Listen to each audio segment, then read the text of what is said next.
In the last few years alone, we've seen several jurisdictions implement new or broader statutes to address increasing national security risks.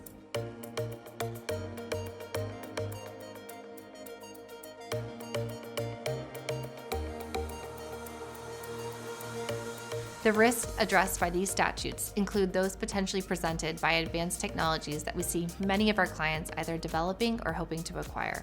These jurisdictions include the European Union, the United Kingdom, and Singapore. Your company will likely have filings in jurisdictions you may not anticipate.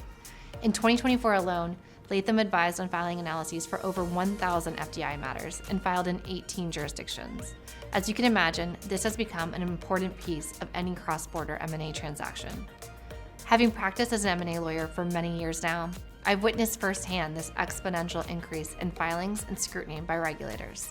The jurisdictions included as closing conditions for deals has also continued to grow, as well as the timeline needed for jurisdictions to review these deals. While we're seeing increased FDI reviews globally, the trend is particularly noticeable in China, France, Germany, the UK, and South Korea.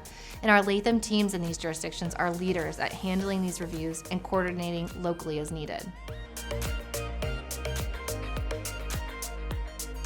Different jurisdictions have varying triggers for review, though concerns are typically centered on sensitive export control technology, information, for example, personal data, or essential public services, infrastructure, or supply chains.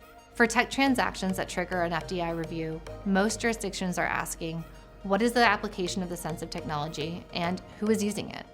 Although those are the high-level questions being addressed by these reviews, each jurisdiction's review analyses are driven by factors unique to that jurisdiction, including substantive tests that can be very different.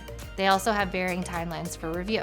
Most FDI regimes are governed by statutes that set forth the specific parameters around the review. For example, they may set forth voting or ownership thresholds or have triggers based on the investment size.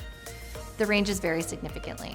It's important to engage an advisor early in a transaction who can help you consider the FDI regimes relevant to your deal and, just as importantly, who can put the right team in place to address them. I'm Tessa Bernhardt, a partner in Latham's M&A practice in the Bay Area.